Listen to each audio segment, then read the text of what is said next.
जुदा होंगे हम कभी खुशी कभी गम. Salom do'stlar. Bugun sizlarga Bollivud tarixidagi eng mashhur filmlardan biri gohi shodlik, gohi g'am haqida qisqacha aytib bermoqchimiz. 2001-yilda ekranlarga chiqqan ushbu film oddiy kino emas. U millionlab odamlarni yig'latgan, kuldirgan va oila qadrini yana bir bor his qilishga majbur qilgan asardir.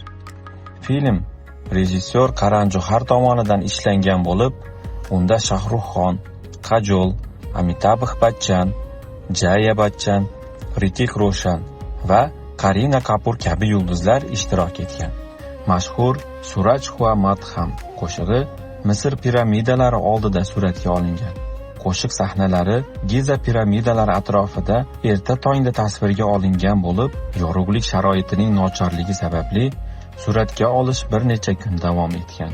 Biz filmda ko'rgan hashamatli qasr haqiqiy emas. Raychandlar oilasining ulkan uyi uchun maxsus dekoratsiya qurilgan. Ichki interyerga qimmatbaho bezaklar va import qilingan san'at asarlari joylashtirilgan. Londondagi savdo markazida suratga olish vaqtida minglab muxlislar yig'ilib ketgan. Natijada ma'muriyat suratga olish jamoasidan ishni tezroq tugatishni talab qilishgan. Filmning shiori uning butun mazmunini ifodalaydi. Ya'ni uning rasmiy shiori barchasi ota-onani sevish haqida. Shu sababli film 25 yil vaqt o'tgan bo'lsa ham tomoshabinlar qalbidan joy olib kelmoqda.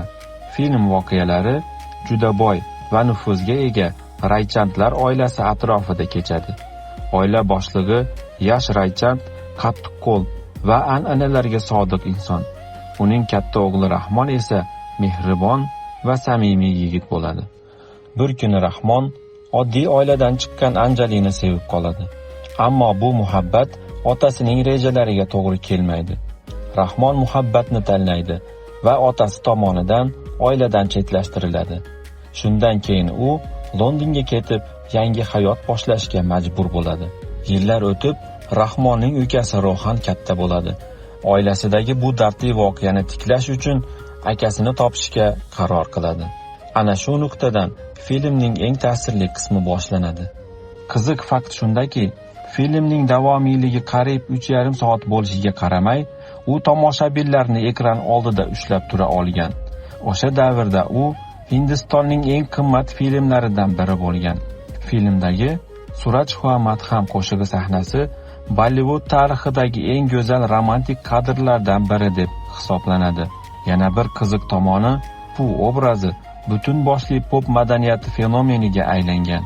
Hatto 25 yildan keyin ham uning gaplari va uslubi ijtimoiy tarmoqlarda mem sifatida tarqalmoqda. Film chiqqandan keyin dunyo bo'ylab 100 dan ortiq mamlakatlarda namoyish etildi va o'sha vaqtda xorijda eng ko'p daromad qilgan hind filmlaridan biriga aylandi.